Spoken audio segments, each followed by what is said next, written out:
All right, welcome everybody. Thank you so much for being here for the 2021 Social Studies Research SIG business meeting. My name is Andrea Hawkman from Utah State University, and I'm the chair of the SIG, and I'm so honored to be here with the executive board and with our featured guests to talk about social studies research, education, and kind of where we're at right now in the field of social studies education. To begin, I do want to say thank you for your flexibility, finding us here on Zoom. I realize those of you who have been at the conference for the last few days, the virtual platform has been trying at times. So we thought it best to just go ahead and switch over here to Zoom, so that way we could minimize those tech bugs as much as we could. Obviously, we're grateful for AERA for figuring it out the best they could. This is an incredible task to kind of organize this large of an event. So we understand that it's complicated, but we appreciate everyone's flexibility, and whoever it is at AERA who figured out how to link this Zoom link to the thing in the portal. Thank you, if you can hear me, because we weren't sure how that was going to go. And it looks like if you got our link through email or on Facebook, it's the same that is posted in the virtual conference. So thanks to everyone, and thanks to our interpreters who are here today, as well as our captioner doing some important work to make our meeting as inclusive as possible. So we are here to talk about the business of the SIG, but also to engage in community and fellowship around our topic of the night, which is Imagined Communities, the value of community-centered classrooms. To start, we will talk about SIG business first, get the officer reports and award announcements taken care of, have some celebration, and then we'll transition to the featured panel and conversation that will be facilitated by our guests, as well as SIG members, Dr. Jesus Tirado and Dr. Tommy Ender. We're very honored to have classroom educators and community educators join us for this event. So we're looking forward to learning and thinking alongside everyone tonight. So to start, we'll get started with SIG business. So what we'll do is each of the officers will just share a report about their work this year with everyone, and we'll announce elections and results as well, and then we'll transition to our conversation. So if you're here just for the conversation, please bear with us. This shouldn't take too long, but we do need to take care of this SIG business first. So first up is the chair report. That's from me, Andrea Hawkman. So a main goal that we had for the SIG this year, in terms of what I was doing as the chair, was to continue to grow our engagement with SIG members beyond the annual conference. This is a goal that started with Jane Lowe and Chris Martell, and I've tried to continue along those same lines to kind of build our image and our brand within the field, so that the SIG is seen as a space that stands alone and apart from CUFA. Not that there's anything wrong with CUFA, but we are a separate entity with separate strengths, and we want to really highlight those. So some of the things we did this year to do that was continued engagement with our Twitter page. We created a YouTube site where we house all of our recordings and videos. So this recording will be housed there after the conference is over.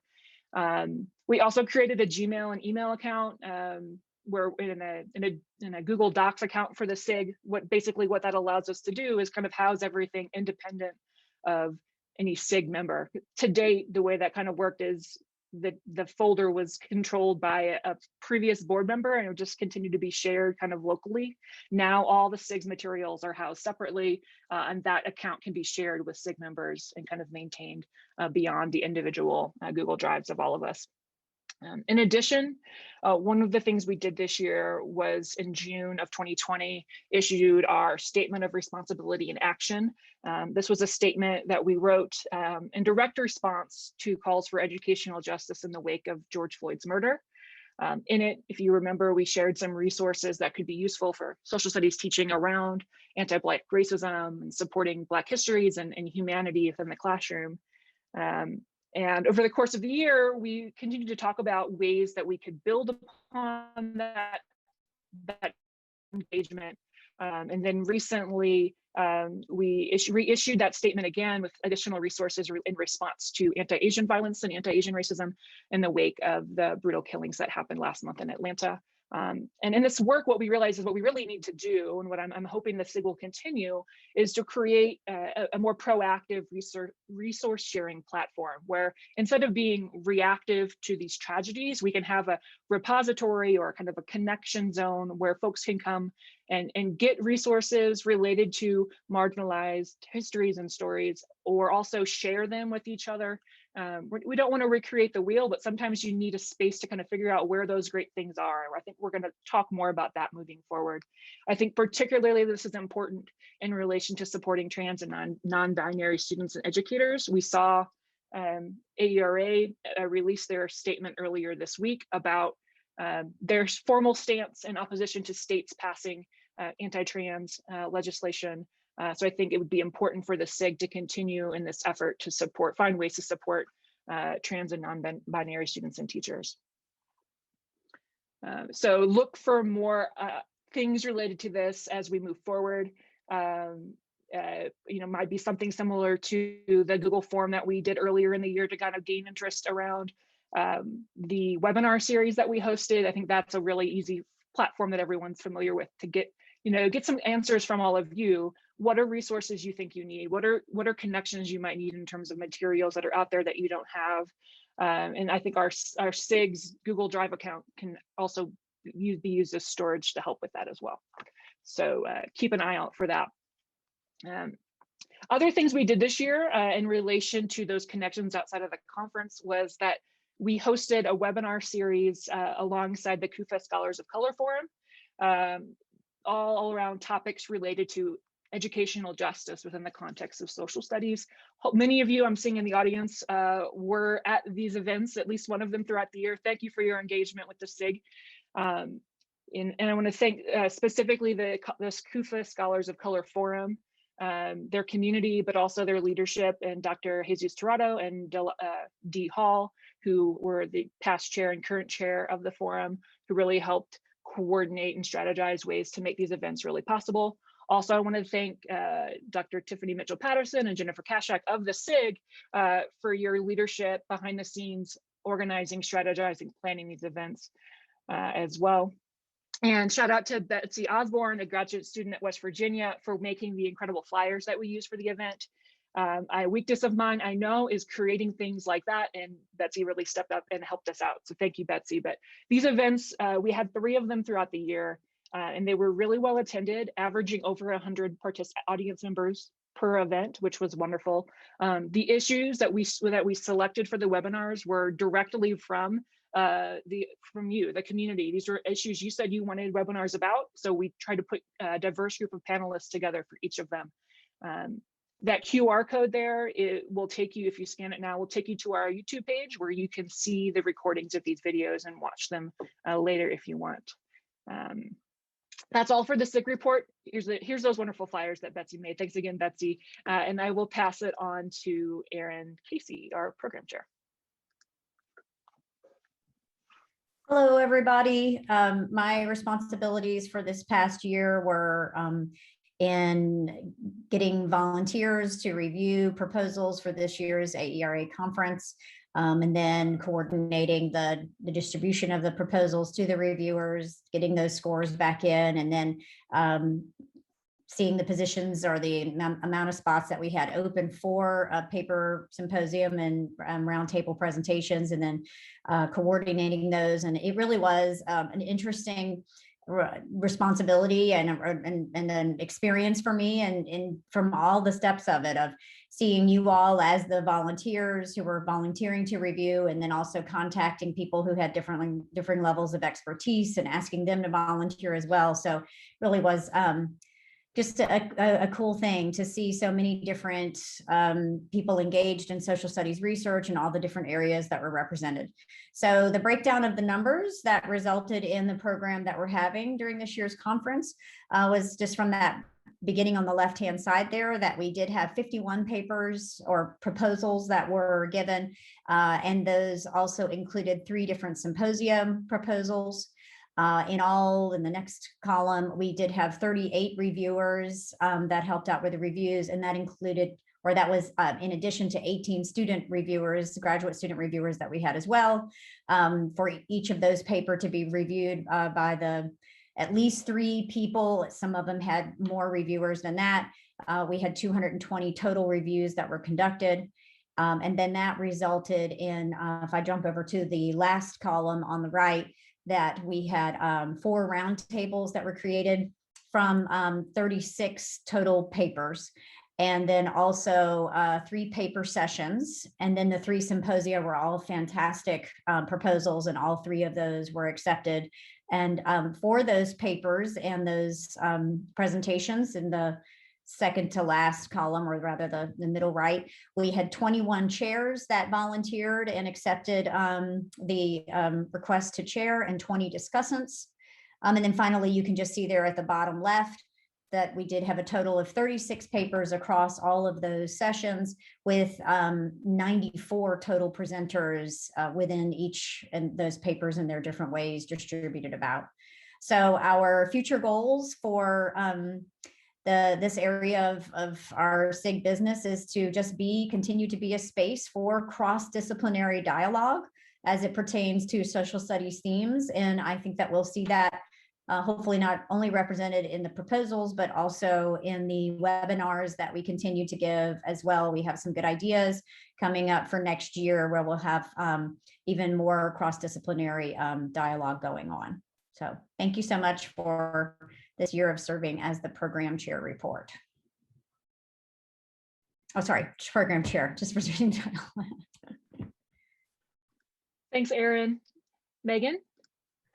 Hey everybody, I'm delighted to be the program chair for the upcoming conference. We're hoping that we'll be in person. So we're aiming for San Diego, April 22nd through April 25th. As you know, historically, AERA will send out the call for proposals in the next couple of weeks, and usually they're due midsummer. So look for that, and we'll make sure that we keep you posted, and we're looking forward to seeing you in San Diego.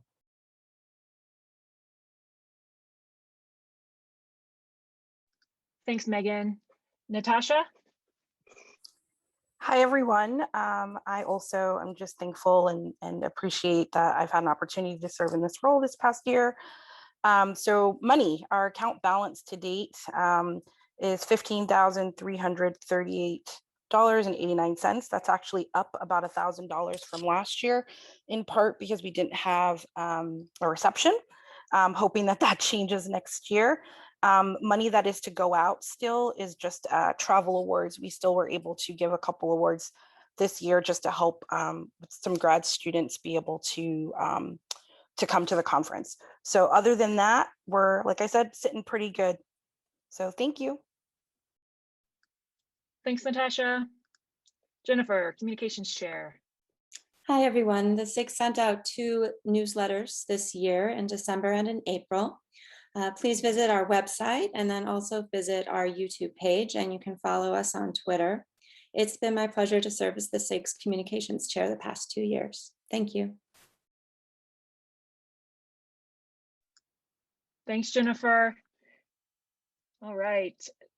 Tiffany, membership and elections chair. All right. So our membership actually went up 5% from 2020, which is we're very grateful and appreciative of. We know that budgets have been tight, and so for you to continue to choose the SIG, we're very grateful for that. So we have a total membership of 215 people, and we have some newly elected board members. So for assistant program chair, we have Dr. Erin Adams at Kennesaw State. For communications chair, we have Dr. Mark Helmsing at George Mason University. For membership and elections chair, we have Dr. Ariel Cornett. And graduate student rep, we have Julie Mullenfield Johnson. I hope I said that correctly. But we are so excited to have these new officers. As you can see, we have staggered appointments so that we can have some people stay on and have that institutional knowledge and SIG knowledge to be able to support incoming board members. And it has been an honor and a privilege to be able to be a part of such a board, to be a part of the webinar series. And I just continue to look forward to what the SIG is going to do. Thanks, Tiffany. All right, Peter. Hey everybody, great to be here. As the grad student rep this year, I'll announce our 2021 Grad Student Travel Award winners. Abigail Stebbins at Kent State University and Julia Hujar at University of North Carolina, Charlotte. So again, to echo everyone, it's been great serving as the grad student rep this year, so thank you.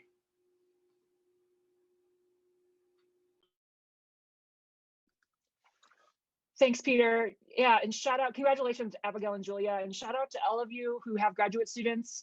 Please encourage them to submit their papers to the SIG. We want to give more of these away. So the more graduate students that submit papers and have them accepted, the more travel awards, or in this case, registration awards we can give. So we want to welcome all kinds of folks here. So please, please, please continue to support your students. And those of you who are students, tell your friends to also submit their papers here too. All right, Megan, would you like to talk about the Early Career Award? Hi, everybody. We're delighted to announce that Frank Reichart is our Social Studies Research SIG Early Career Award. As usual, very tough competition. It is very difficult to make these decisions, but we're very excited to recognize Frank. He's an assistant professor in the Faculty of Education at the University of Hong Kong, and I believe he's here joining us. Frank? Yes, I'm here. Would you like Thank to you. just say hello? And yeah, hi. I'm Frank. It's actually morning here in Hong Kong, so we're 12 hours ahead of Eastern time. So it's a great way to start the week. Thank you so much. I'm really honored to receive this award, and I hope that everyone is having a great conference despite all these well, technical hiccups we have been experiencing. And let's just hope that we can meet again next week. And yeah, thank you again. And also, I'm grateful to all the support I have received from supervisors, mentors, the National Academy of Education in Washington as well. They have a great fellowship program. And of course, the awards committee and the Social Studies Research SIG and AERA. Thank you. thanks, Frank. Congratulations. All right, that is the end of our business. Are there any announcements that any of the members have before we get started on the next part of our meeting?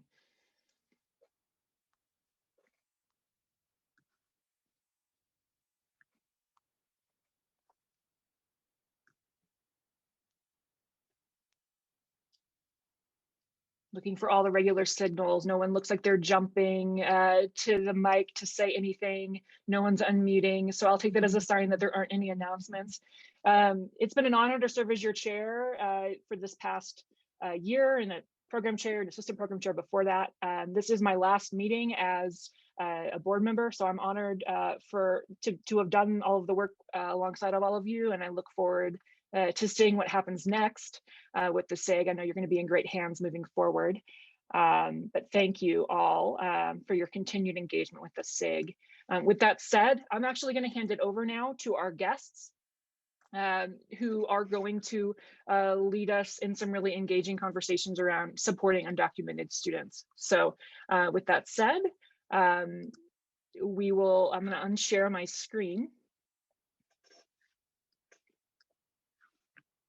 and hand it over to Kevin, Jesus, Tommy, and Zuleika, who are going to talk with us about community engaged classrooms and supporting undocumented students. Do you need to share your screen? What can I do to support you in all of this? I'm going to try and share my screen. Hold on one second, Kevin. There's a question in the chat that I do want to answer real quick. I'm sorry. Eric, you said, did there used to be an exceptional paper award given by the SIG? Yes, there is an exceptional paper award given by the SIG. And the way that works is we usually select from the top rated papers based on your peer reviews, and then invite people to submit their papers in full length in advance of the conference. Due to complications with COVID and life over the last year, we just weren't able to get all of that happen. It wasn't able to happen. So we kind of putting on hold that award for this year, but it will pick up again next year. Thanks for that question. Yeah, no problem. So yes, sorry about that, Kevin. I will let you share your screen. And I believe you can now.